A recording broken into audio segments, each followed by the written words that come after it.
everybody asks me what real estate and matchmaking have in common. And over the last 30 years, I have been incredibly successful on making incredibly wonderful matches. In fact, my record is so good that of the 23 marriages that I have been responsible for the introductions on, only 2 have gotten divorced, and I would say that's a darn good record. So here on Valentine's Day, what I'd like to talk to you about is how much real estate and matchmaking have in common. So, first of all, to be a really great real estate agent, you need to know your inventory. You need to make sure that you're an incredibly good listener. You need to understand people's needs. And you need to focus on having a pretend degree in psychology. And if you can do all of those successfully, you're a really good real estate agent. Well, you can take all those 3 qualities and apply them to matchmaking. And then I add another twist onto my matchmaking, and that is, I always say to people, you need great photographs for your when you're representing your piece of property. And they ask why. And I say, well, have you ever been on Match.com? And the answer is generally yes, but they sort of hide that information from me. And then I say, well, if you look for a match for yourself and it says photo not available, what do you do? And they say, well, we skip to the next person. Like, well, that's the same in real estate.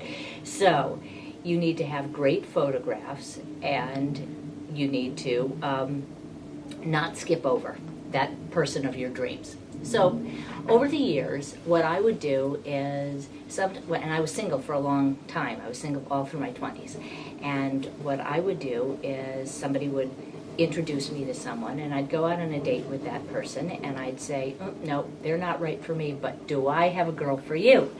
And what I ended up doing was setting up lots of my friends with people whom I had had a lunch date with or a cup of coffee with, and thought that they'd be a great match.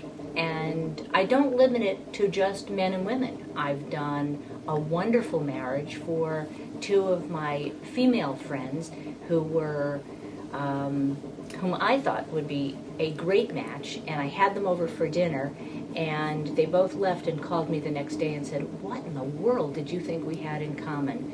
And now 6 years later, they're married and happily. So it's an interesting sideline of my business. I don't want people to call me and ask if they can be fixed up, because when I got home after the article in Federation Voice and Herald was in the paper, I got a phone call from a woman from Boston who actually gave me her specifics about what she was looking for.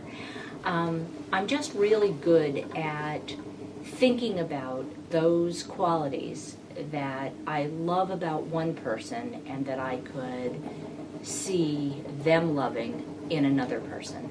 And I think that one of the wonderful things about the real estate business is that I meet lots of people, and it's a very personal business, so I get to talk to them about their needs and their loves and their wants and their lonelinesses and their happinesses, and I can put it together with people that I have listened to over the years and think, this could be the right person for you. So I would say that on this Valentine's Day, that you think about what I've done. I've done 23 marriages. And if you're a client of Residential Properties, you probably can come to me and I'm only kidding.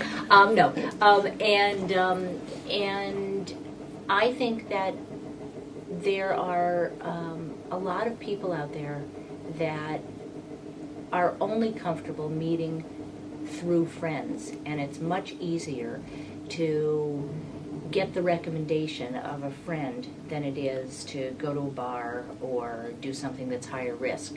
So one of the reasons why I often do dinner parties is I invite people who I think should just meet, and worst case scenario is you have a new friend.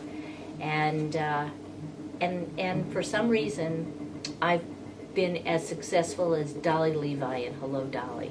And I'm proud to say that I've been toasted 23 different times on setting people up with the people of their dreams.